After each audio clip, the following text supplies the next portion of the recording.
necessarily like this, but like, would there be something that I would like rationalize the fuck out of and be a part of and think I'm righteous? Like, I don't know. It's so like the base, weird. like the rundown. No, this shit is religion. This is the only real religion. Honestly, every other religion is fucking bullshit, bro. No Church in the Wild is playing in the background. It's the bass, bro. What's Dewey? It's the bass. LOSO__G. Deacon, the engineer. It's your boy, Letter After T, B4V. You go, boy. It's the bass. Rundown. Hallelujah. Hallelujah. Do this. All right. So, you know how people are trying to open up schools, and that pretty much means they don't give a fuck. Yeah. Well, whatever. The CDC recently released a report, and this one's geared really towards like really the children, right? So there's this like misconception, or I guess something that was thrown around that like kids aren't really like affected by this shit. But that's not necessarily the case. But interesting, I guess, findings from that specific report is that the majority of kids that are actually affected or actually are getting COVID are pretty much people of color. So 78% of that shit is us. 45% are people who identify as Latinx. 29% are people who identify as Black. And 4% are Native. That means like American Native or Alaskan. Apparently, when you look at, I guess the age of that, 70% of the kids are between the age of 10 and 20, and they're trying to open up schools. And 10% are less than 1 year old. Essentially, it's kind of like, again, showing that like in more ways than one that we're just fucked. Like, you know, I guess we can talk about, like, there's nothing specific I want to mention about the report. But, you know, I want to throw those numbers out there and also point out that it kind of mirrors, you know, what's happening with adults as well, where people of color are twice as are getting it at a rate twice as high as whites, which, I mean, it makes sense when you think about the type of jobs that, you know, people are doing. Just things like that. So, you know, this kind of sucks. But again, I mean, it sounds like a broken record every fucking month when we talk, or every week when we talk. It's just like, you know, we've been getting screwed for a while. You know, clearly a lot of stuff is happening recently that's like, you know, bringing that to light. But I think these reports, specifically this pandemic we in, like, there's no denying it with these numbers. This just shows, man, like, I don't understand what the fuck principals are thinking.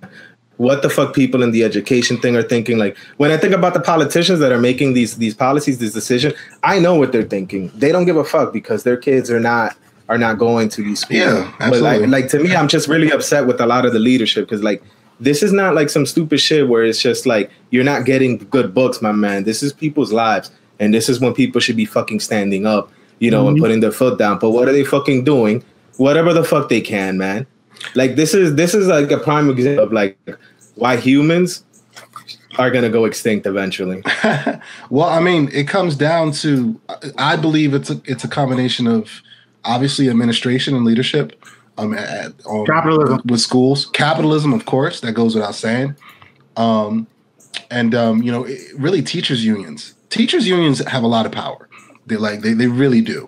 Like I mentioned in past shows that here in Jersey, for instance, I remember about 2 or 3 weeks before school officially started, Elizabeth teachers union, they just put their foot down and said, we're not coming in. Like, we know that you guys are on the fence. We know Governor Murphy, you're on the fence. You like, leave it up to you guys, or you guys figure it out. But Elizabeth here in New Jersey, we're just like, we're not coming in. All the teachers, they just united, and then Union followed suit. And I think Newark, a lot in like Essex County, North Jersey. I don't really know what they're doing in South Jersey, but I know here in North Jersey for sure, all teacher unions are pretty much on the same page. They're just like, we're not coming in, like at least until December. At least when the testing, the numbers, the tracing, there's a more sensible plan in terms of like alternating days, condensed lunch schedules, whatever. until that is all rectified, we're not putting our lives on the line because this is our career. We understand that. And a lot of these teachers are tenured, so they're really close to retirement, but they're just like, nah, fuck that. My life is more important. Yeah, my life is more important than my tenure, than my pension. I'm not coming in.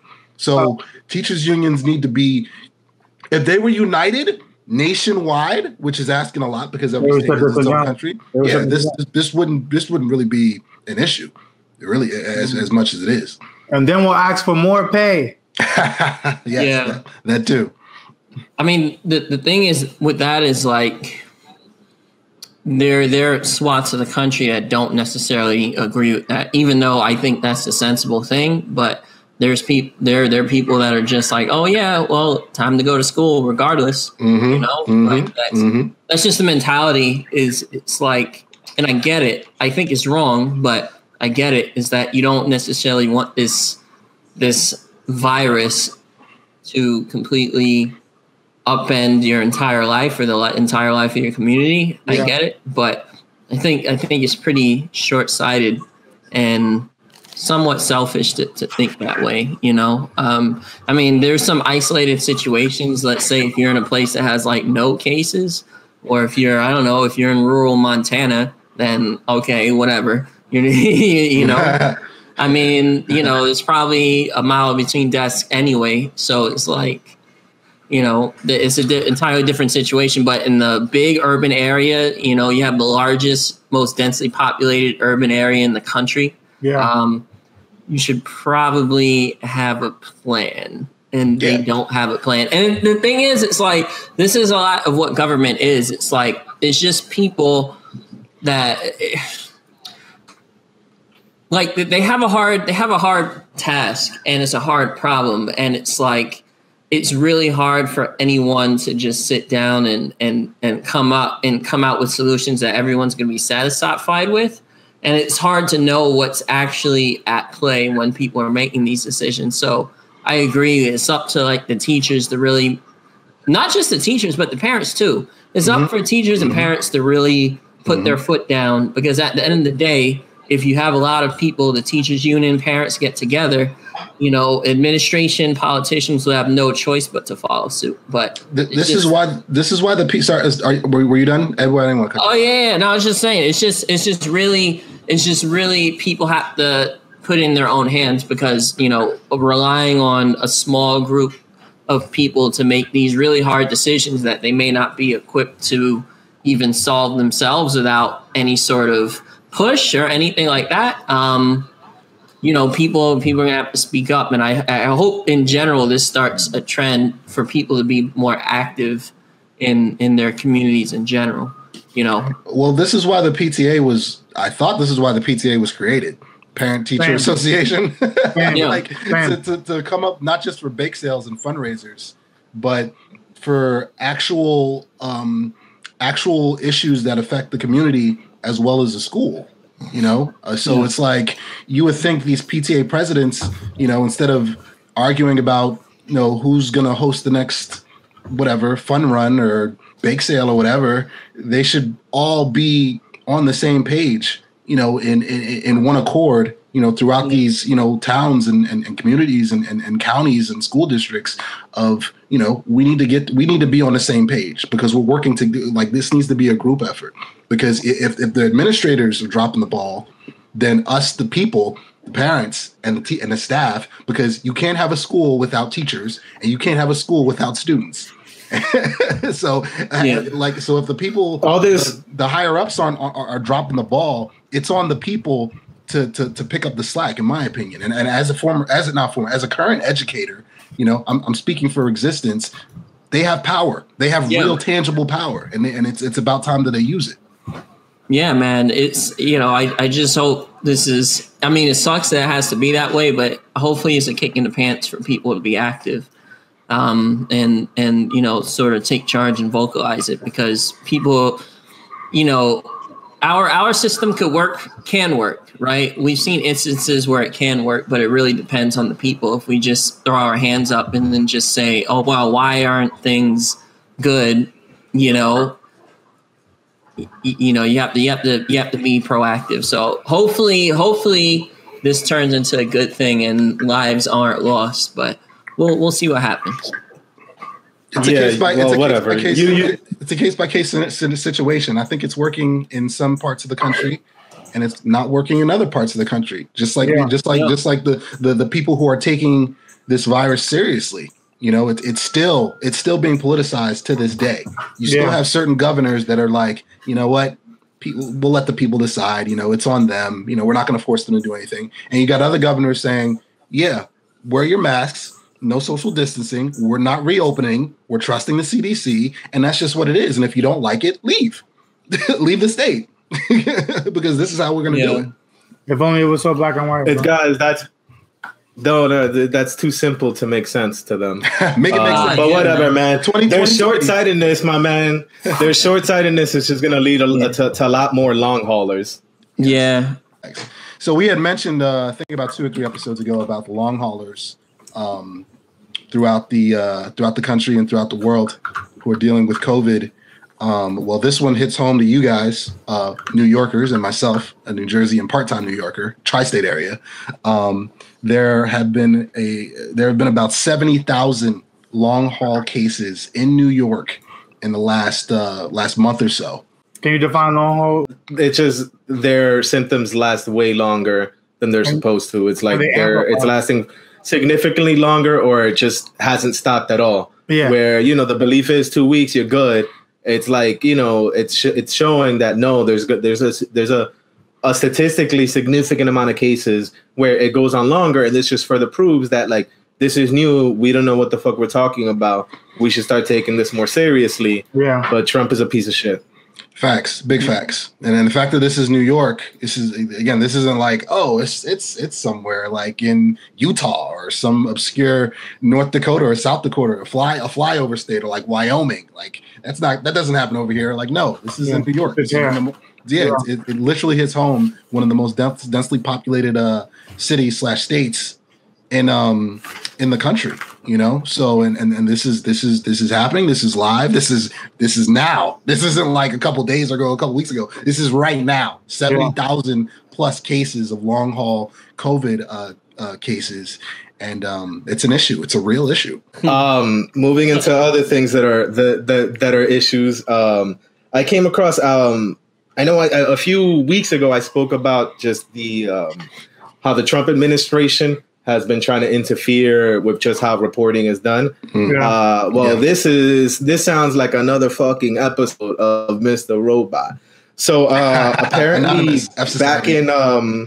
back in April, Trump appointed his former campaign official to with no medical background, no scientific background. Shocker. Like the spokesperson. Mind you could only imagine why he would put somebody in like that. So since he's been installed, right, like communication aides from the health department have been pressuring and harassing the CDC to allow them to make more changes to the weekly reports that are released by the Center for Disease Control and Prevention. So yeah, they just have weekly reports that just track the progress of the pandemic. So there's apparently like just mad emails where they're just like, you know, pretty much demanding to see everything. And the CDC has supposedly pushed back a little bit, but they still have been some things slipped, specifically things around language. So the big thing that they're saying is just that like, or that the health department is arguing is that this pretty much is going against Trump's optimistic views or his optimistic messages about the coronavirus. But it gets a little juicier than that, because supposedly that guy, his name is Michael Caputo. He's the guy, the spokesperson. He supposedly got helped get hired the interim chief of staff person for the CDC. That's really where that information ends at there. But there are other things that they've been trying to do. They've been doing things like just halting and delaying reports. So there's one specifically that they pointed out that addresses doctors prescribing that hydroxychloroquine. Hydrochloroquine. I don't even know how to fucking say that shit. Apparently, they've been trying to halt, and they halted and delayed that, which does make sense. My bad. Thank you. They've also been getting upset about that report that I mentioned earlier, specifically mentioning how kids are getting affected, just because it goes against the message that kids aren't being affected. But there's even another one. They're even trying to retroactively change agency reports, bro. Like this is beyond bad, because like apparently the CDC usually operates with with their own at like a high level of they have a high level of autonomy, and like people politically don't get involved because really you shouldn't. But again, fucking cocksucker Trump just never disappoints, bro. Like this is pretty bad.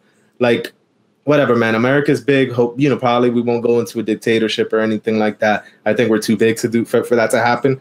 But this guy's a piece of shit, bro. Like, I don't know what else to say. Like, tampering with science is to me a big problem, because if people start losing faith in science, bro, then what the fuck?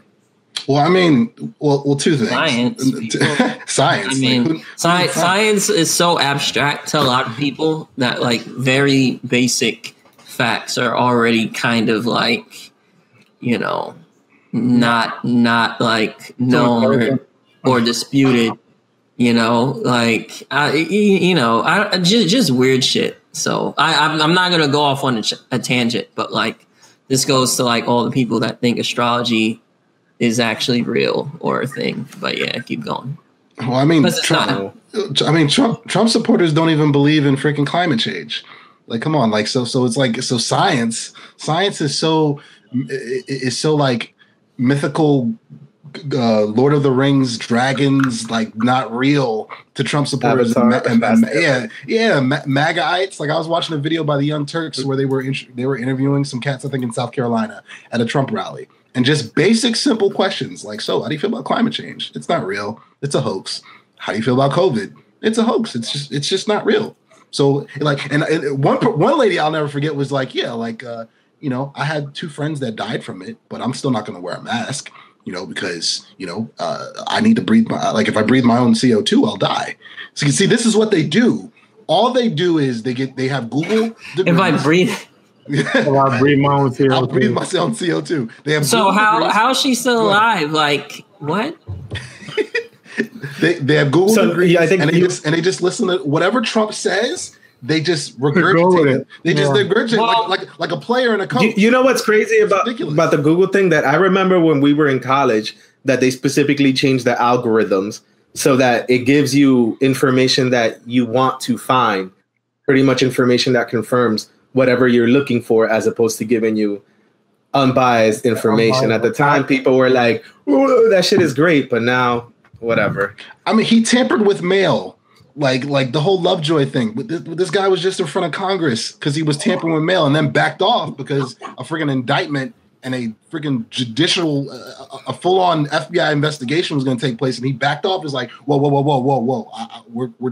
I'm not gonna make the changes because it's iffy. Meanwhile, this is Trump's buddy. He gave almost $600,000 or something like that to Trump's campaign right before he got the job. Like, so if Trump can tamper with freaking the mail, U.S. postal system, which is a federal offense, if he can tamper with mail, of course he's going to tamper with and juke the stats with COVID and the CDC. Make it make sense. That's really what it is. It's not make America great again or keep America great again. Make it make sense. Make it make sense. 2020. That should be his slogan, his campaign slogan. It's ridiculous. I just find it interesting that it's just brazen, because like these things like tampering and editing messages to the public, like this is something that every high level politician does, right? So I'm not gonna say it's something unique to Trump, but it's just funny how he's so brazen about it. Mm-hmm. And it's just bold. Just so bold about I did it. So what? And I think that's like that sort of attitude of doubling down and that sort of persona of perceived realness is why a lot of people like him, because they view him as something different. Like he's the glitch in the matrix, and people are drawn to that. It's just really interesting. That's how cults work. That's how cults work. If you can indoctrinate just enough people and be like, and think like, listen, I'm the solution. Everybody else is crazy. We're the smart ones. That's why his MAGA base and his minions, that's why they're loyal to this guy until the ends of time, to the fires of hell. There's nothing he can say. He could come out and say, Satan is my best friend. He could say that on camera. I don't know about that. Moving on to I don't know about that. I know. The only reason I disagree with that, some people like it, but the only reason I disagree with that is that right-leaning people, particularly like in the South, Midwest, they tend to be very religious. Super Christian. So I think if he said some shit like that, you know, that shit would be like, you know, I don't know, bro. It'll be interesting. Well, while we're on the topic of people that are actually doing the right thing when they should be doing, I came across this article, surprisingly from Pennsylvania, because after living there, I thought Pennsylvania was just cold Florida. You're not wrong. But apparently,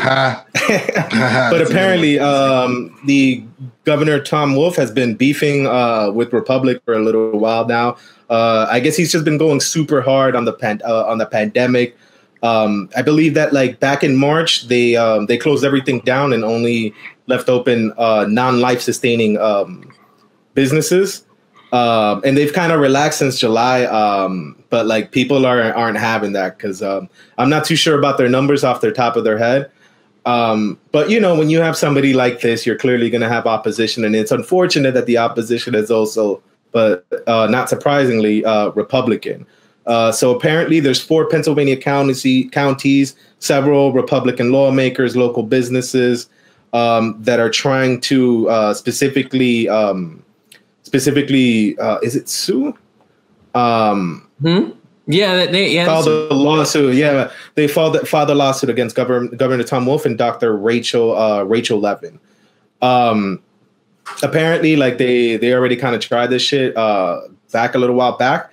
It was back in July. I think the Republican-controlled legislator tried to kind of force Tom Wolf to be a lot more relaxed, and the Supreme Court pretty much ruled like, nah, you really can't do anything about it. But yeah, man, I mean, I'm not sure exactly where this is going to go, but I'm glad that like somebody's kind of, you know, being a little bit firm about this shit. Because again, like, you know, this is like people dying and shit. Like people need to take this shit a little bit more serious. And like now is the time where people need to, you know, put their foot down and be like, no, this shit is stupid. Yeah. Let's not do this.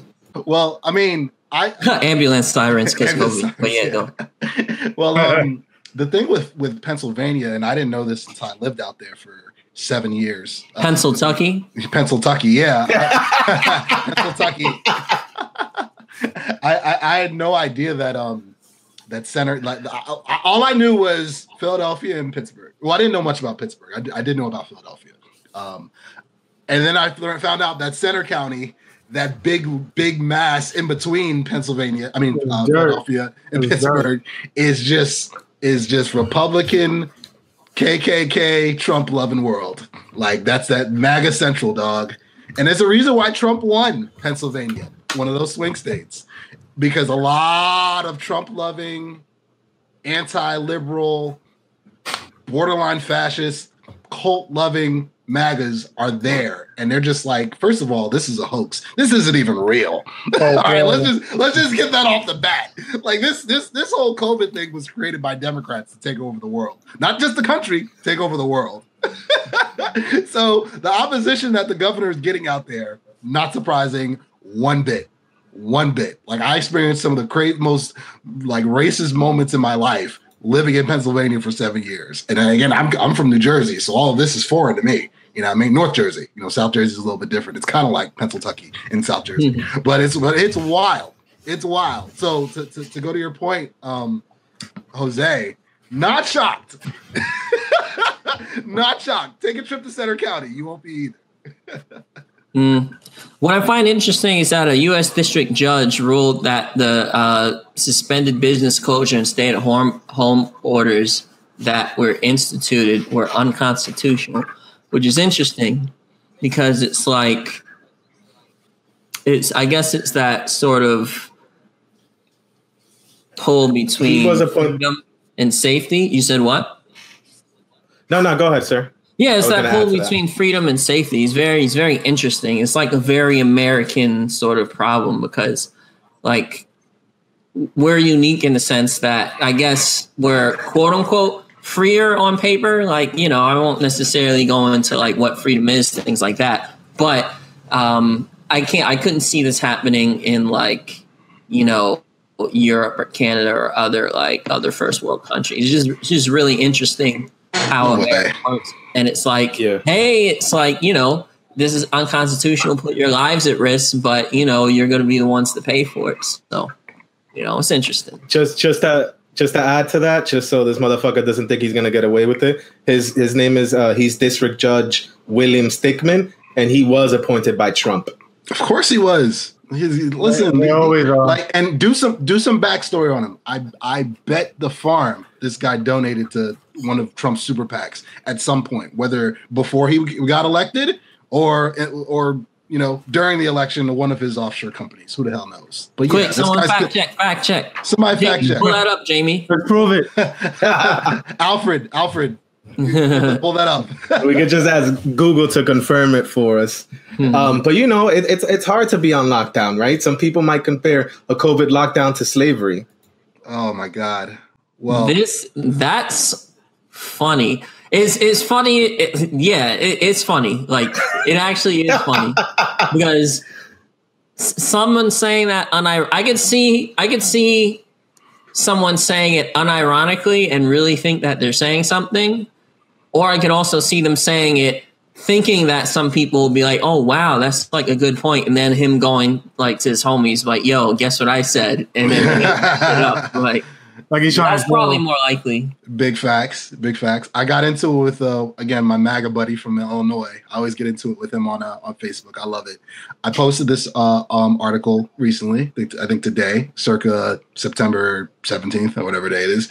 And he was just like, "It's really pathetic when, you know, news outlets grab quotes or sound bites and yada, yada, yada." And I'm just like, no, it's pathetic when ignorant white people use slavery without actually doing any research about slavery. And the fact that they're not black either. It kind of shows their ignorance. It kind of shows them as racist.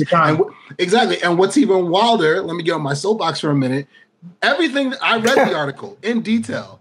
This guy, in word for word. Please. No, go ahead. What did you say? What were you going to say? Give the rundown. Let the people know. Other let the people know. Slavery, the restrictions. This Attorney General Bill Barr. On civil liberties in American history. That doesn't. So other than slavery, but let's think. Okay, let's just take him for face value, right? Let's just assume that he's being sincere and he's just misinformed, right? I can think of other cases. Japanese internment camps, huge one. Arguably, what's happening now with the detainment of you know, quote unquote illegals at the border. There's lots of supposed intrusions of civil liberties. I mean, even, you know, things like no knock warrants, things like I mean, or detainment without warrants, things, just shit like that. Like, there's so many cases of intrusions of civil liberties that it's like, I don't know, bro. Like you could have thought about it for 10 seconds and came up with cases. Well, so what was this guy thinking? Well, I mean, Barr was he was. What gets me is he was saying a lot of stuff that's in line with the MAGA crazy far right, saying that police brutality is a myth, that it's not real. Yeah, he's like, a couple black people died at the hands of the police, and then liberals take that and run with it for political agenda gain or whatever. Okay, so you're proving the point that you don't believe Black Lives Matter, because even if it was that, even if it was just a couple of black people, so those few black people or Latino people or brown people or people of color, just a couple, their lives don't matter because it's just a couple of them, just a couple bad apples, just a couple of them dying at the hands of the police. But here in this article, Bill Barr was speaking with the press. You know, the Attorney General of the United States, got to say the whole thing like a Tribe Called Quest. This guy comes out and he compares the stay-at-home orders of COVID to slavery. He did it clear as day. Like he made the comparison, whether he wants to, and then tried to backtrack a bit. But no. You said what you said. And again, the anti-maskers who were out in full force before the protests with George Floyd and Breonna Taylor and the racial justice movement that's still going on, still going strong to this day. Like the anti-maskers were out, the All Lives Matter MAGAites, they were out saying the same exact thing. Oh, police brutality isn't real. Really, black on black violence, that's the real culprit. All lives matter. Black Lives Matter is the Marxist. He says that word for word. So you can't tell me that this guy isn't one of Trump's MAGAites that are preaching this fucking idiocy. Because that's what's going on. The crazy and here's what's interesting about statements like that, right?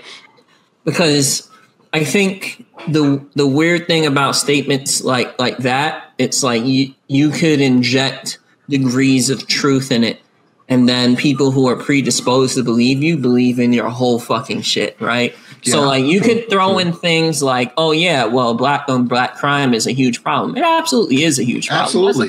That's undeniable. No one is denying that, right? So that you could use that statement as like your truth anchor, and then everything else you say must be credible, and it's like it's totally fucking disingenuous, bro. Yes, absolutely.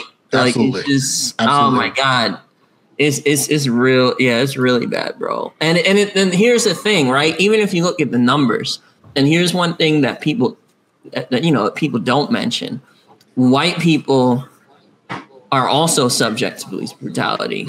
If you look at the numbers, there's hundreds of people who are white who are killed by the police as well. So it's like, even if you're looking into and it's weird because it's like people who are right wing, some I guess who may be libertarian, there's so much about liberty, there's so much about small government, there's so much about government staying out of our lives, and then we'll stand super hard for police or stand super hard for the government in certain cases. It's so weird to me. Like, I don't know. It's fucking stupid, bro. Like, it's dumb. Like, I don't know. It's like you're all about freedom, and then you stand super hard for like authority figures. Like, it's just really. I mean, money talks, man. This is how capitalism works. Like, yeah, I believe he believes this nonsense, and whether he believes it or not, he's still getting paid to say it. So it's just like who you serving? You're gonna serve the guy who cuts your check, or are you gonna serve your own personal interest or what you actually believe? And if the two are married, now you're really cooking with gas. So it's just like, yo, this guy. Wow, yo. I don't think he believes it for one bit. But I think he's just pandering to the type of person that's gonna. You don't think Barr believes any of this? No. Wait, believes in what? I think he's just saying it.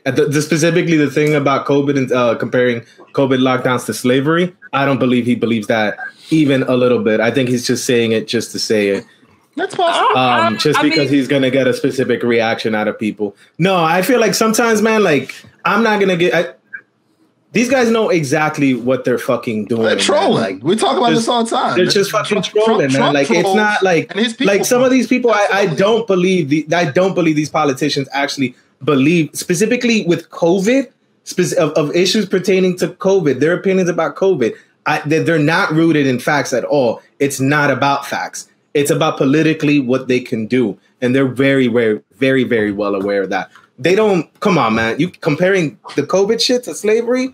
Get the fuck out of here, bro. That's not even a fucking discussion, though. If he believes that shit, then the human species is doomed, bro. The human species is doomed. The Attorney General of the United States. Yo, I'll put it like this. I'm willing to bet that there are people who are highly educated, who are in high places, who are highly productive people who unironically believe this. I am 100% willing. I agree 1,000%. I agree. No, I don't agree. I do. But you know what I'm hopeful for? I am hopeful for the next evolution in our line, that being artificial intelligence and computers that will replace us and all these stupid The humans. robot uprising, you're still on that?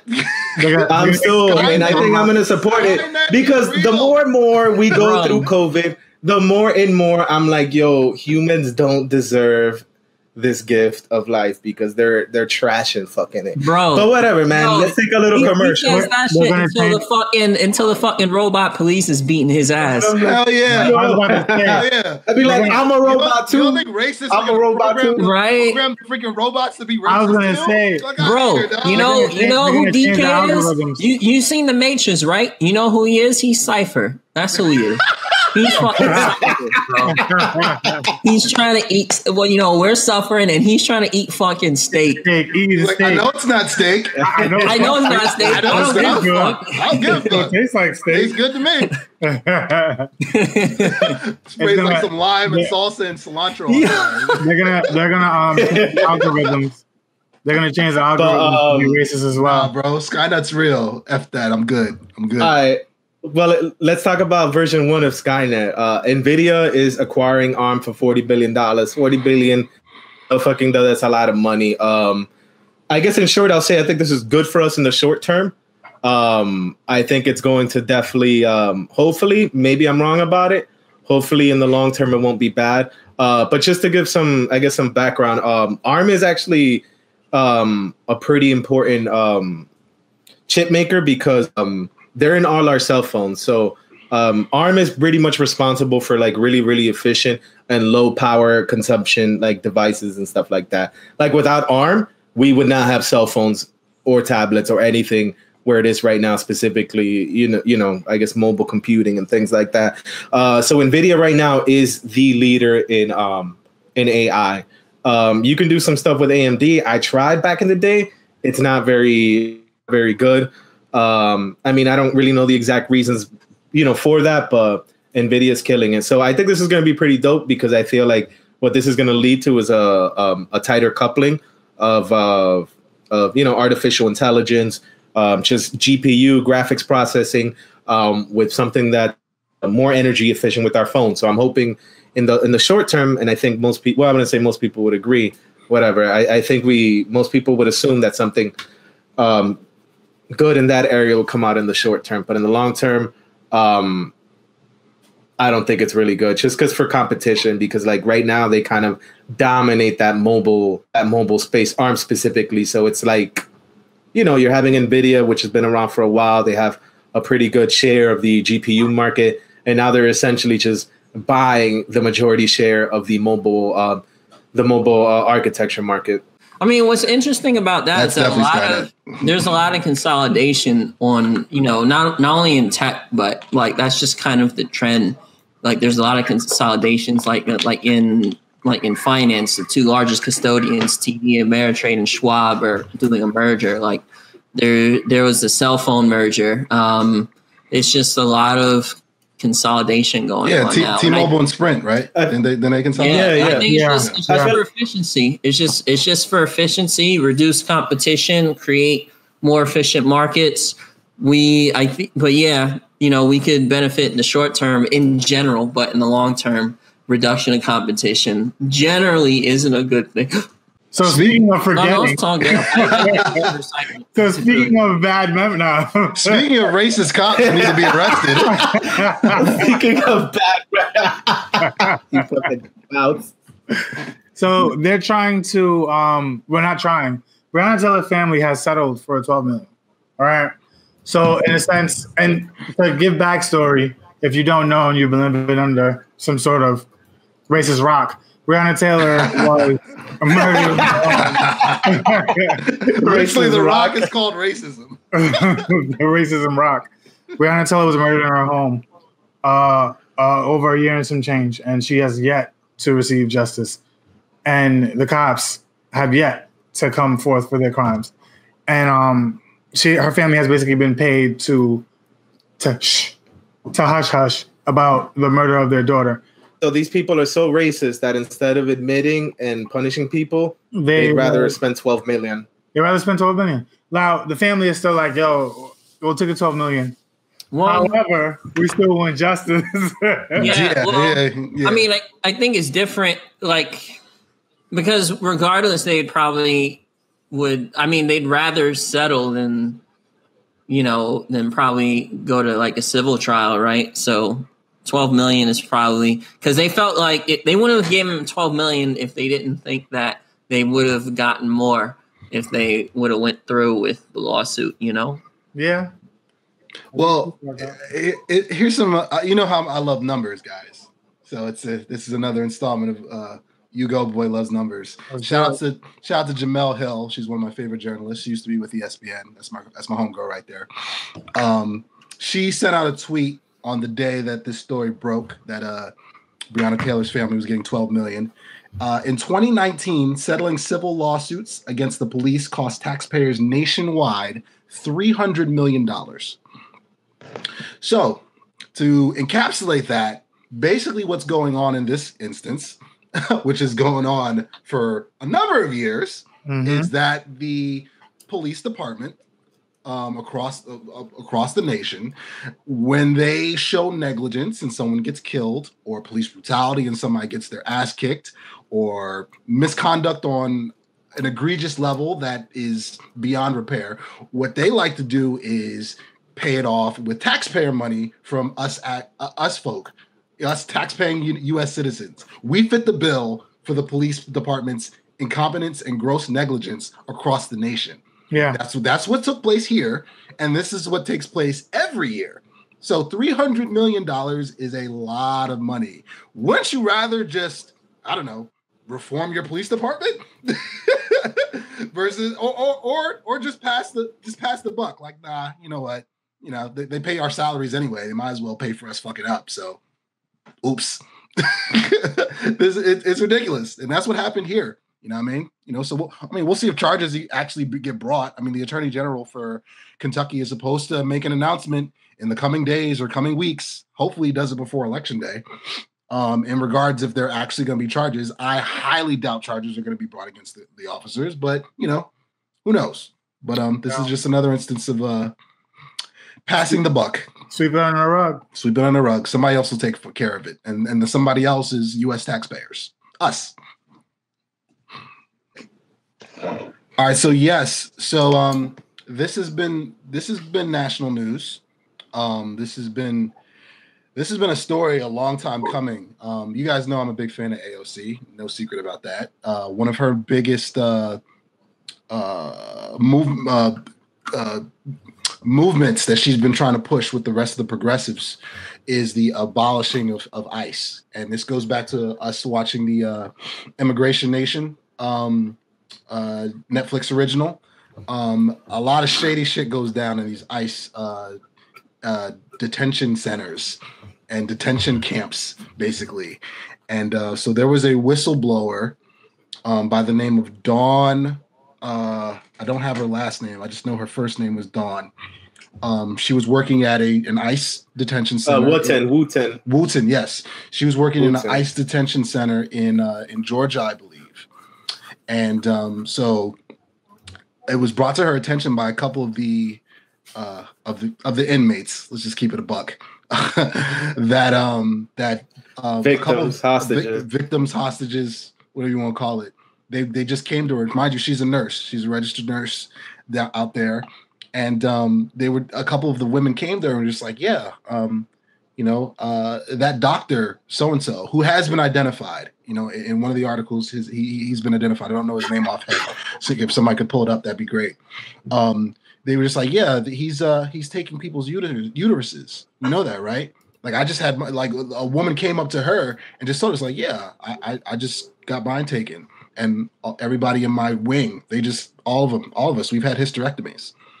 And for those who don't know what a hysterectomy is, I did not know, believe it or not. I had to do some research myself because I'm not a woman.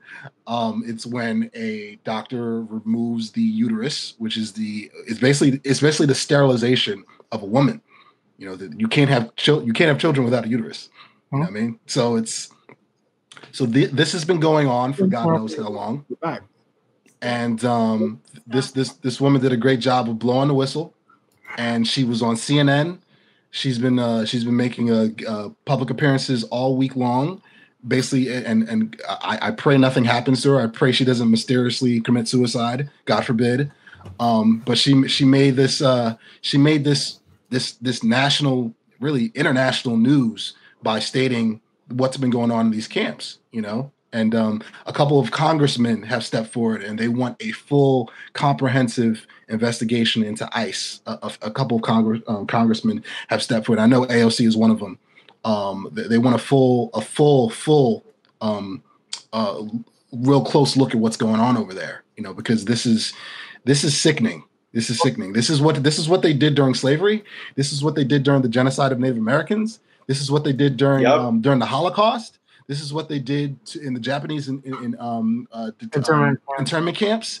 This is a very common practice of oppressing cultures to oppress cultures, particularly ones of color. Well, we're on the topic of people who have a lot on the line. So recently, 2 sheriffs were shot. It was caught on film by a random. I believe the guy was white.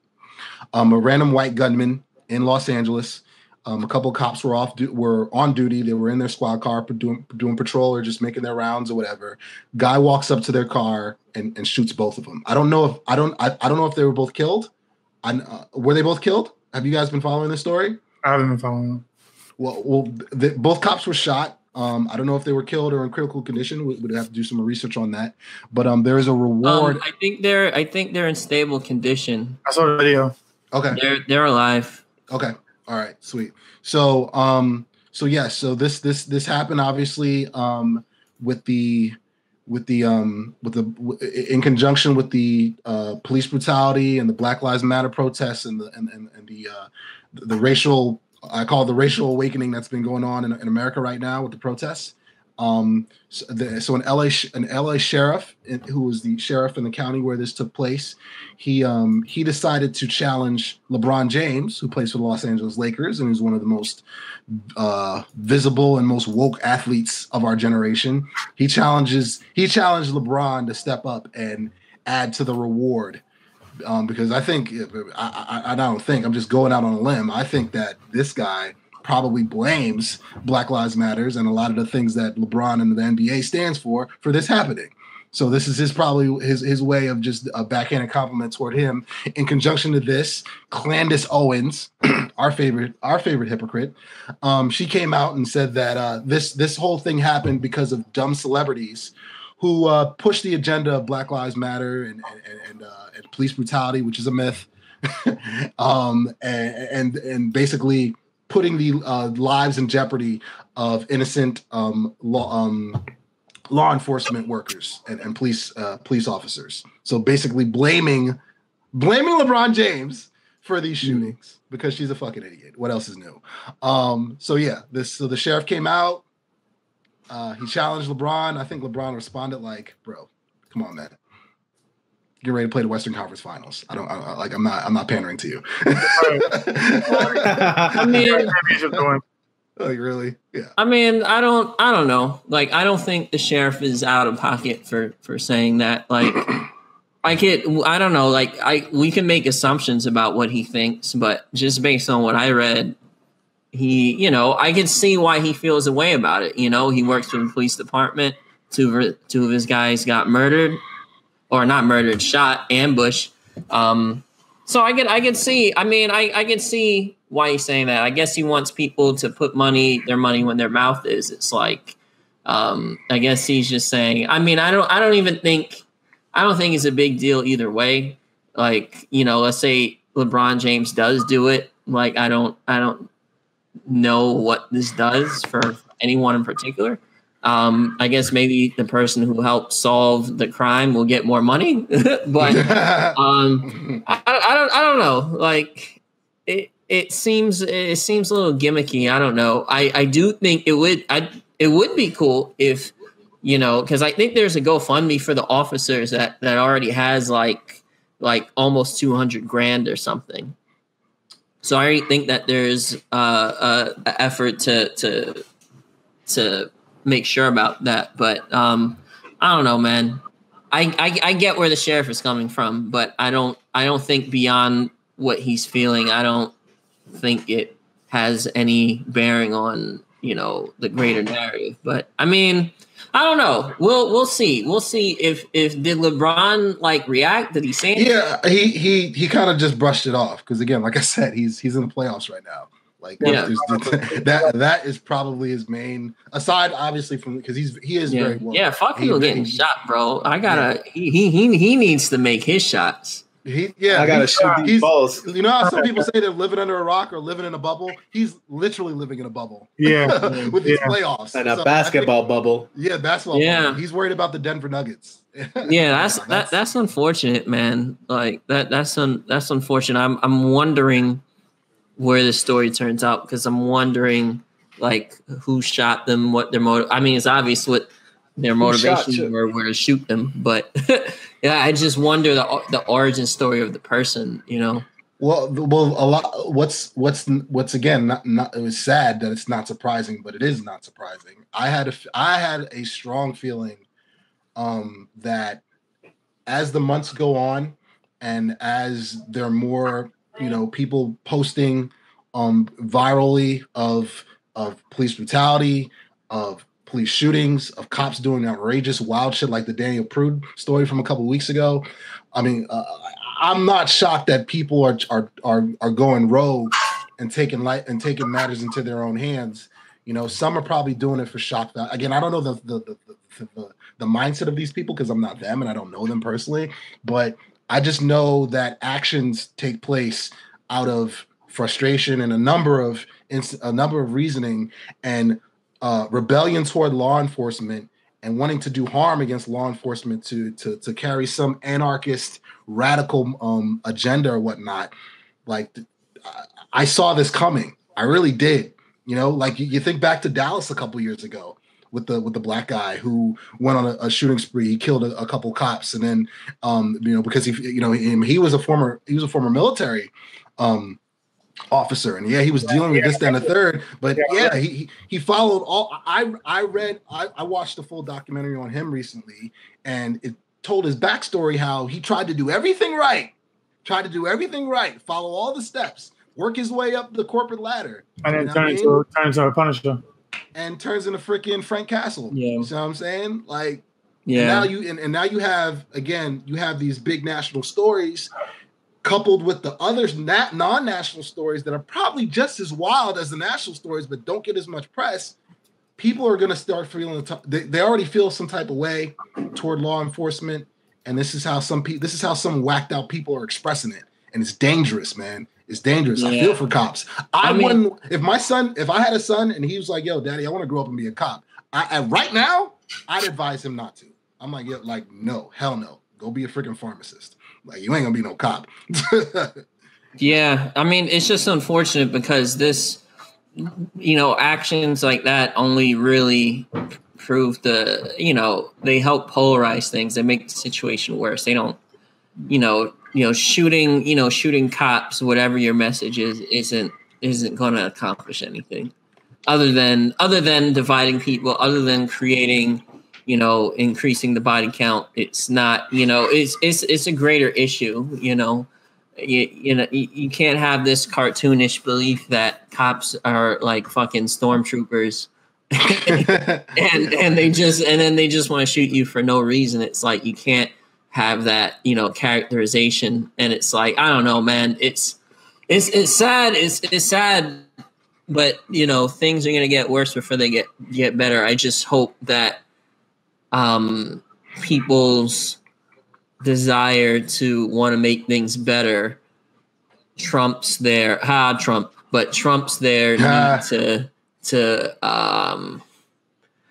to not be right, but trumps their need to impose themselves on other people. Oh, while we're on the topic of cops. Okay. Cops, which is no longer on the air, by the way. It went off the air. It's on the air every day, bro. A new episode. Just real life every cops, channel, not the show with the Jamaicans. Man, that's like if you want a show to just turn on the TV and you just watch and you don't enjoy it that much, but like you don't like not enjoy it and you just like waste an hour watching. Cops is like that show. Big facts. Like you just watch it but you don't feel compelled to turn away. But it's like not that good, but it's not that bad either. I don't know. It's just one of the shows. Big facts.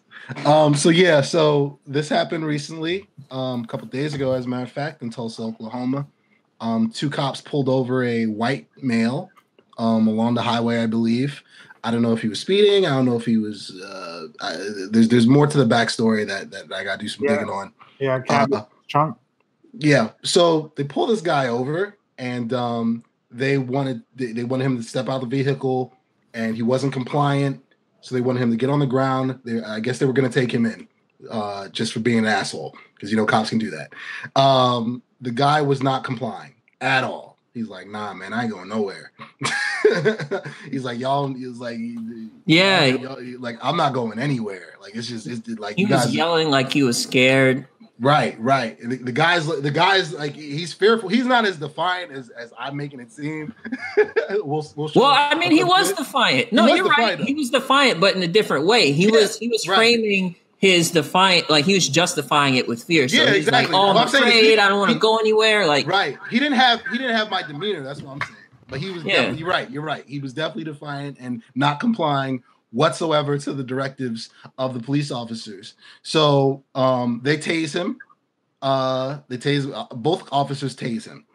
They're trying to get this guy out of the car. He's still like he had freaking he had like stealth Superman. He had a +3 anti-tase buff armor. Pretty much. He had like Duke Nukem like armor on, so he wasn't getting out of the car. Duke Nukem 0 hour armor on. He wasn't getting out the car. So then he gets maced by one of the cops. They mace him in the face. And you can hear him coughing and rubbing his eyes. Like he's like, I'm not going. like nah. Like I'm not going anywhere with you guys. So the cops eventually do get him out of the vehicle. There's a struggle. There's a scuffle. He grabs one of the officer's guns. He discharges. He shoots. He kills one of the cops and critically injures the other one. And this happened in Tulsa, Oklahoma. And I don't know if he's still at large. They caught him. No, they caught him. Yeah, he's locked up. Yeah, he was locked up. Obviously, he's still alive for various reasons. Not gonna, assume why. Yo, bro. But in a year where we've seen black people killed at Wendy's, with sneezing. In a year where we've seen black people freaking suffocated while high on PCP, and the stories go on and on and on and or on. At home sleeping. Here we have a guy who actually shoots cops. With their and lives to tell about it. Kills one of them too. And lives to tell about it. With their gun, bro. With their gun. That's crazy. Oh my goodness. Like I saw this and I was just like really so I was like, was he not complying? Like I was really sarcastic on Twitter. That's that like you guys think I'm bad now. I'm terrible on social media. I was just like, so did he not comply? Like what's going on? What's his side of the story? Let's hear what's going on with him. Yeah. I don't even know if there is a side of the story that's like reported yet. What I can find, like what I was looking in local news, they just described the story. It was a traffic stop. I don't know what precipitated the traffic stop, but it's just basically how he, is basically how Ugo said it. But I mean, it's crazy because this is a case where the cops were being reasonable, right? Like, and what's scary about this is that, or I mean, somewhat reasonable. You could argue what happened in the tactics that they used, but they showed greater restraint than what we've been seeing, right? And the crazy thing is that this is the type of narrative that has the potential of justifying cops being heavy-handed, right? Because they're going to be like, oh, look, see, when we're nice, look what happens, we get shot. So we're going to justify, like, I'm just afraid that this is the type of story that will reinforce that. And yeah, man, it's unfortunate. Like they'll turn into real stormtroopers with some shit like this. They'll be like, listen, we need to be fully masked up with like armor, this, that, and third. They don't comply. You know what I mean? They don't comply. We freaking it's if they even sneeze or whatever, black or white, they catch too. Do. Yeah. So, nah, this story was wild. I watched that video a couple times because I just couldn't believe it. I'm just like, yo, this dude really he disarmed one of the cops and then just let off. He let off a couple and then turned and let off the other guy. I'm just like, yo. And it that shit and doesn't even sound real. That shit sounds like Romeo Must Die. Yeah, It's like, it sounds like Jet Li shit, right? Yo, it looked like some John Wick shit, dog. It really did. And the guy didn't look like Jackie Chan jumping on chairs and shit. Yeah. Tulsa Rush Hour. Like, it's unfortunate that they weren't doing a good job of like restraining him. And it's just real sad because it's not the same situation because this guy ended up shooting two guys, but this is, I know people are going to reference what happened in Atlanta, the guy who tried to take the cop's taser.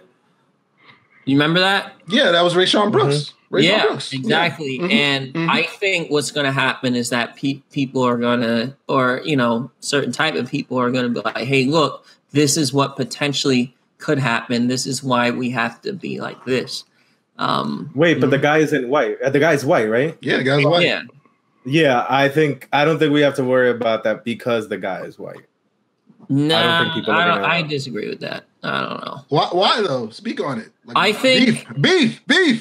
I think I don't think it's beef, but I think in general, I think the main difference when we see cops deal with people of color and not people of color, I think people are just predisposed to think that people of color are more likely to be violent and volatile because they'll, like, if you're looking at a cop's perspective, right, and then you're in a city and you look at where the vast majority of the crime is, you're already predisposed to thinking that you're like you're not going to get the same consideration. So, but I don't think it's just like, oh, I just want to shoot a black person. It's all these outside, like, it's like a historical thing. It's institutional thing. It's like, it's just way more complicated than a guy just being like, oh, I want to shoot this. It's like, even if we solve racism tomorrow, like, I don't think these problems go away. So I think it's deeper than that, It's systemic. That's just my opinion. I just think that like people get shot every day, man. And it's just like the issues that are going to come to front are the ones that are going to fulfill specific agendas. Absolutely. And I think the narrative that has been sold has to do specifically with the violence against black folk. And I'd imagine definitely we already know there's definitely a lot of violence against white people, but why doesn't that come up? And I think it's because politically it doesn't fit any agenda. So it's not that this couldn't be used for that. Absolutely. No, it's not that this couldn't be used in the way you're talking about it, boy. I think it 100% could.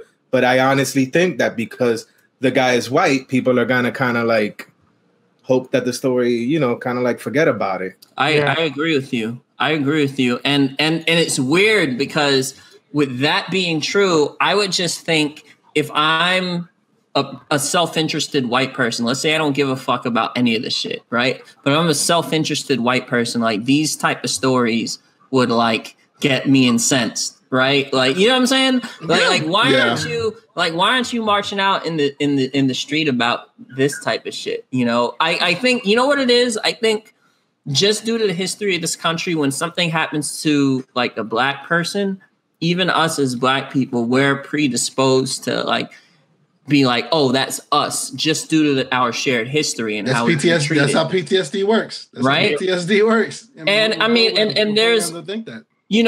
There's relevance, but when something will happen to a white person, they'll say, oh, that's just an individual. That's just like maybe an isolated case. That's just like, it's not framed the same way. So like, DK, you're 100% right.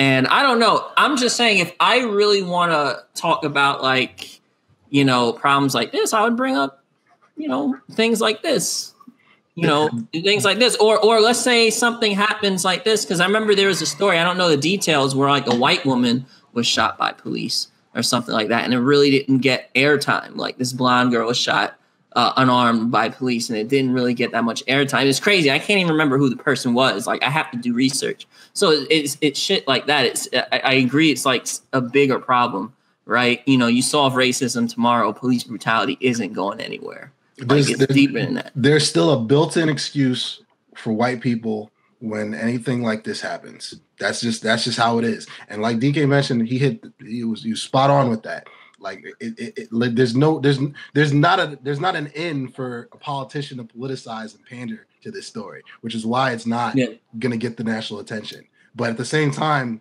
concurrent with that is, bro, like there's a built-in excuse. I guarantee you, even if this was a national story, it'd be right on the Rittenhouse scale. Like, yo, okay, this was a troubled kid, probably came from a broken home. You know what I mean? He was dealing with a lot. You know, his dog probably died. You know, his mom abused drugs or whatever. And the cops caught him on the wrong day. You know, oh, by the way, he volunteers at a fucking YMCA on weekends and some other dumb shit. You know what I mean? This is what they do. It's going to be a picture of him graduating with a fucking diploma. It's going to be some bullshit, bro. Yeah, bro. Come on, man. We've watched this movie before. We know how it ends. You know what I mean? But this is still ridiculous. This is still crazy when you think about it, because he really did look like he didn't look like a John Wick type, but he did some John Wick shit and shot these cops, bro. That was wild, man. I ain't gonna front. Well, while we're on the topic of citizens, specifically citizens, what do they call them? Citizen soldiers? Yeah. Getting fucking screwed over. Yeah. So shout out to Jon Stewart, man. Jon Stewart has been holding it down for the little guy for quite some time. I remember for 9/11 responders, firefighters and policemen who were dealing with health issues, I believe last year or 2 years ago, if I'm not mistaken, he went to Capitol Hill and he freaking tore it down. It was like, yo, you guys need to renew their bill, because they had a bill in place that was giving them money. Then all of a sudden it just ran out, and they were just like, all right, thanks for your service on 9/11. We know you still have lung cancer and a number of other like health issues, but you know, you're out of luck, buddy. Sorry. He went down there and he got a bill passed, and then they took care of those 9/11 response people. So he went back down there recently, this weekend, I believe. And this was now for veterans who served in Afghanistan and Iraq. Now, out there during combat, for those who don't know, they when their comrades die, they have to sometimes dig death pits for them. They can't just leave them out there, or they can't, or for a number of reasons, they can't just bring their homie with them that got shot or whatnot. They got to bury him out there. Yeah. So in the process of these death pits that these soldiers sometimes have to dig for their fallen comrades, they get exposed to a lot of toxic gases and chemicals, and they have long-term health effects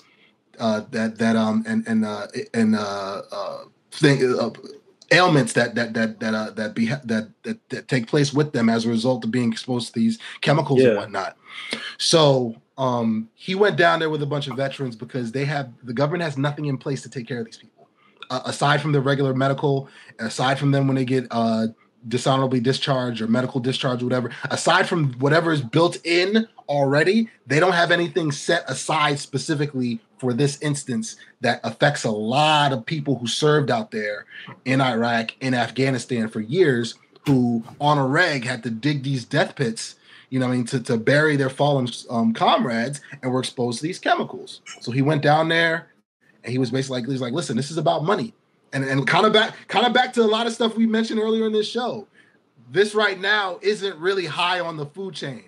Like freaking they're worried about votes right now. They're worried about pandering and getting votes. They're not concerned about veterans who actually served and are going through real shit as a result of serving for this country. Like they need to be taken care of right now, not a couple years from now, not a couple years into the Trump's next term or Biden's first term. This needs to be taken care of right now because they're suffering because of this. So he went down there, he spoke out about it. And I think the bill is on the floor. It's going to be voted on in the House, and then obviously it has to go from the House to the Senate, and we'll see if they get any traction. But Jon Stewart he's a real one, man. He's a real one because not a lot of celebrities would really just like, you know what? Fuck what I'm doing right now. This is more important. Like, I don't need to be filming any comedy special right now. I need to be out there, boots on the ground. You know what I mean? He's out there, and he's holding down for him. I'm just hoping that the military could find some money in their tight budget. Oh yeah, yeah. I don't know, man. I don't know. Their wallets are so tight, bro. Yeah, COVID did a number on them, like, bro. you know, we need to rely on somebody else to help them get money. Well, I mean, it's crazy because like they're so well from the top rope. They're so well funded, but it's like when you think about how spread out they are, it's like, and just based on American foreign policy, like even the amount of money that they're getting, they can't sustain the infrastructure. They can't take care of the veterans with what they have now. Like the fact that we have a base in so many countries, the fact that we have so many active military, campaigns going on, it's like it's crazy. It's crazy. It's like a whole. It's the whole sort of military industrial complex that's like at fault, and it sucks to be a veteran. I would fucking hate to be sent to Iraq or to Afghanistan, or particularly in the case of Iraq, like under dubious circumstances, lose limbs and then not be taken care of. Like that would be holy shit, bro. Like that's we mentioned. Remember with the immigration, how they get deported. Like that goes back to that. Like that. That's a mass shooter like origin story in the making. Big facts. Like if some shit went down and I found out like that was the case, I'm like, oh, okay, yeah, all right, that totally makes sense. Like it's fucked up, man. It's fucked up. At least if you're going to, have this sort of culture where you intervene in all these countries, where you send out troops to fight fight for things that don't necessarily deal with American security, at least take care of them, bro. Like, holy shit, that's fucked up, man. Nah, they're too busy buying fucking Death Star spaceships and Halo tanks and Halo armor. Equipment. Scorpions, driving around in Scorpions. Yeah, bro. Like they ain't got money to actually help people. Like, come on, bro. Look what they do with healthcare. I would forgive them. I would forgive them if they had if they actually put a Warthog in commission, like from Halo, like an actual Warthog with the Gauss rifle. I'm like, okay, all right, y'all good. I got it. Yeah. That's money well spent. We're finding aliens. I get it. Gotcha. Right. This isn't Gears of War. We don't have brutes attacking the country. Well, while we're on the topic of money well spent. I mean, was that segue? Did that even make sense? But anyway. Segue. Make it make sense, motherfucker. No, I thought make it make sense. 2020, baby. My bad. I thought it was something else because he was like, money well spent. I'm like, okay. Basically, Barbados is slated to remove the Queen of Elizabeth as their head of state. Now, she's so old looking. Quick history lesson. So the British Empire used to expand. Went across the whole world basically, and facts. Countries such as India, Pakistan, virtually the whole Caribbean, Africa, their head of state was the Queen of England or whoever the monarch was at the time, their official head of state. Now, the head of state doesn't really hold any official power. Barbados is independent. It's its own country, but symbolically the Queen of England is still the head of state. Like she's still the head of state of countries like Jamaica, Belize, Papua New Guinea, Canada, Australia, New Zealand, countries like that. But Canada blew my mind, son. That's wild. Really? That's wild. Yeah. That's wild. I took I went to public schools, even though Tech was a good school. I didn't learn much about history, but yeah, I would never have thought when I think of Canada, I think of a country that can be as foolishly independent as America. You feel me? Maple syrup. I don't really. Yeah, like I don't really think of it as like Barbados or the islands of the Caribbean or that type of relationship. And also because they're white. So that's the other thing. I don't really think about white people conquering other people, even though that was the other thing. The underlying theme. Well, yeah, but my fault. When I mean to cut you off, go ahead, sir. No, it's all good. So yeah, the Queen Elizabeth is still technically the head of state of something like 15-ish countries, something like that. But Barbados is taking steps to rectify that. Their 55th anniversary of their independence in November 2021, she will no longer be the head of state. Now, this is really just a symbolic thing. It doesn't affect anything, but I think what they want to do is that they want to officially become I believe like a constitutional republic, something like that. Essentially, they want to break away from their colonial past. This is what it really has to do with. It's just a symbolic way of breaking out from their colonial past. And, I think that's pretty cool. I mean, Barbados is already, especially relative to other Caribbean countries, is pretty prosperous. They do pretty well for themselves. So, yeah, I think it's interesting. I wonder if other countries will follow suit. I have a feeling others won't because they kind of want to keep that sort of connection to England or to the United Kingdom, not England. Sorry. But yeah, that's interesting. I think that's cool. I mean, this is. I can't wait for Rihanna to throw a party. That's what I'm waiting for. Barbados, the fucking Fire Island. This is going to be what Fire Island was supposed to be. Fire! Oh, you mean the Fire Festival? Yeah, Fire Festival. The Fire Festival on fucking Barbados, led by Rihanna. Go ahead. Sorry. I mean, I'm all for stories like this. This is a really dope story. It's a beautiful story because colonialism. This is how it still is very alive to this day. A lot of European countries still control the governments of countries in Africa and countries in the Caribbean. You know what I mean? They still to this day, man. To this day, they still control who gets elected, how much, and Latin America as well. They still pay taxes to these governments. It's basically a monarchy. Think about it. What do you mean? Not basically, it literally is a monarchy. Yeah, pretty much. But it's like So I'm all for stories like this, man, because it's the only way these third world countries are going to shed that title and become second and first world countries if they have their own infrastructure, their own government, their own money, their own currency, their own identity, bro. Their own identity, yeah, man. You know what I mean? And rest in peace to Gaddafi. I mean, this is what he was trying to do. You know what I mean? He was trying to get Africa to have its own shit. You know what I mean? And it's a big reason why he was killed. He's like, nah, gold. Wow. Currency? Nah, we can't have that.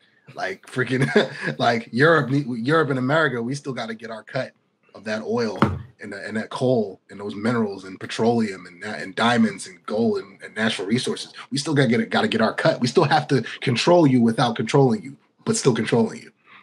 Well, yeah. Well, I think this is a good symbolic victory, and Barbados is already pretty they're compared to other Caribbean nations. I wouldn't say it's the most prosperous, but it's up there. They're probably the most prosperous self sort of governing country in the Caribbean. They do pretty well for themselves. So I think it's a good story. I hope other countries follow suit. Facts. Especially Canada. Fuck that. Canada, what are you talking about? Yeah, what the Canada fuck? Canada shouldn't be the UK. Fuck out of here. No, I'm kidding. That's crazy. I didn't know that at all. This is news to me that Canada is trash like that on the low. No, I mean it's not trash. It's like a historical relic. It's like the Queen of England can't tell Justin Trudeau what to do. It's just kind of like a thing that they just never changed on paper. Well, while we're on the topic of historical relics that are kind of trash on the low now. Kanye. All right, man. You got it, Hugo? You want me to do it? I'm gonna say a lot, so you see it up, Los. You gonna take a fly with it? All right. So Yeah. Our regulars know that I'm a Kanye hater. They know I hate Kanye, but with the rant he went on recently, and he peed on a Grammy, by the way. The rant he went on recently. He spoke to us as a people owning our own heavily. So he brought up topics like why Michael Jordan makes but $1 billion, but the Nike owner makes $40 billion, stuff like that. He was saying the faces of most companies and the people who aren't the face are making money off the face, while the people who are the face are making change in comparison to them. And it's like a big message to like people to say like own what it is you make. Like you need to be paid your worth. And he made a lot of tweets about that. And it brought me to our podcast and how we I never want to get put in a situation where we're bringing billions in for somebody else. We're making thousands for ourselves, you know? Yeah. Mm-hmm. But yeah, go ahead, Ugo. Yeah, you touched on some key topics. The Complex came out with an article today basically highlighting why he's making so much sense. Like, I mean, this is Kanye being Kanye. Sometimes it's on some foolishness. Other times he's actually driving home a really, really tangible point. And other celebs are diving in too. I know Hit Boy, prominent producer, he jumped in. He was like, yeah, he's right. Logic, he jumped in and he was like, yeah, he's right. I'm trying to remember another person jumped in as well. It's escaping me at this moment, but a lot like what he's saying is completely true.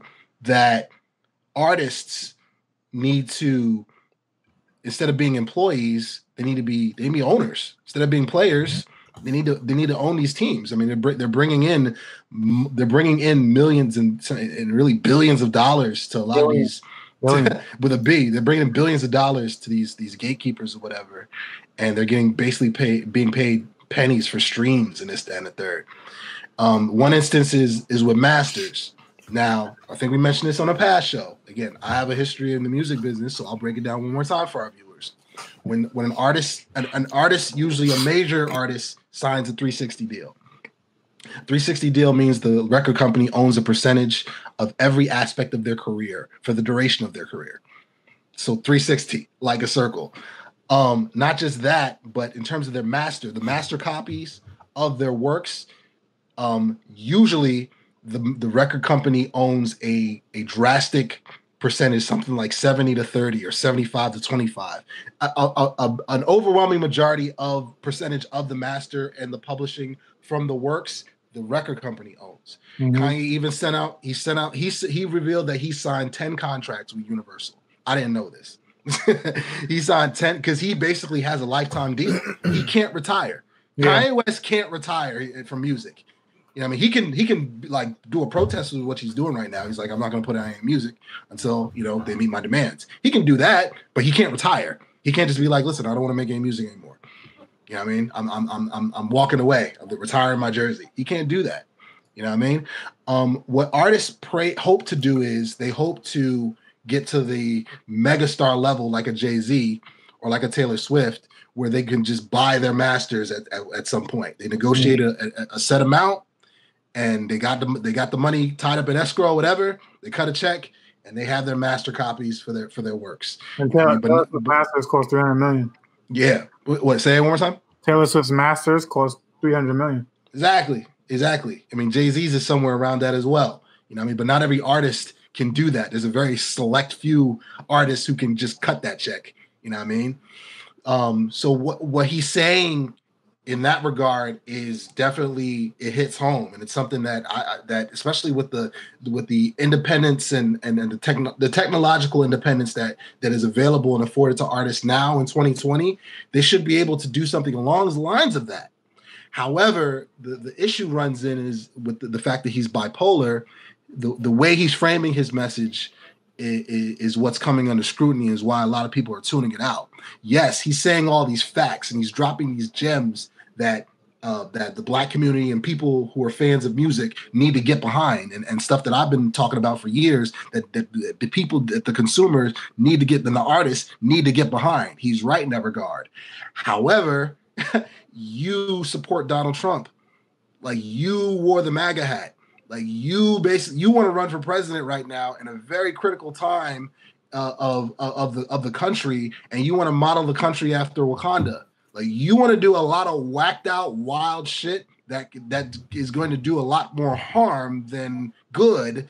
But you're preaching something that's actually good, but people, it's being lost in the sauce with all the crazy shit that he's saying and doing, and so forth and so on. And he's bipolar, so. You know what I mean? It's understandable, but that's why this message is falling on deaf ears for a lot of people. It's being lost in translation with all the other stuff that he's mentioning. And Fab, I know you're about to jump in, but I gotta say this last point as well. Yeah. He mentioned about the way that how media tears down like the biggest Black stars, particularly Black men. He mentioned Michael Jackson, Bill Cosby, and R. Kelly. How basically, like, he said, Black media would never gang up and tear down a big white media figure. However, on the flip side, white media, he said they're doing it. They're trying to do it to him, but he's like, they can't cancel him because he's a billionaire and he's uncancelable. But he said that they did it to Michael Jackson and got him killed. They did it to Nick Cannon. They did it to Bill Cosby and got him thrown in jail. And they did it to Prince and got him killed too. Like, that's what he's contending. So take that for what it's worth. Kanye's on one. And scene. Yeah, I mean, I'm upset. Go. You were gonna say something, Fab? I had something. No, Ugo said what I was going to say. No, R. Kelly, no, I'm just any shit he's getting to him. So facts. I'll say that I'm kind of upset that it always takes a celebrity for people to listen to this kind of message, because it's like, it's very, very obvious, right? Like, you should be building your own stuff, like, just things like that. And other people keep saying the same exact, this is not a new message. Like, people I'm upset that it really does take, specifically in the Black community, I feel like it takes like celebrities for anybody to fucking pay attention. And I get really pissed off that people only fucking pay attention when some stupid shit comes out of fucking Kanye West or Cardi B's fucking mouth. And not that it's not true, right? Like, I would say I do like the way Cardi B does kind of, put, the way she presents some of the crazy shit she's saying. It's definitely a little bit more, I think, thought out than Kanye stuff. But at the end of the day, celebrities should not be our leaders. And they feel like they are. But I just want to say, my man, remember this shit. And that's the reason why we got to keep fucking building the base so that we could attack white people, white celebrities. And after rundown. Nah.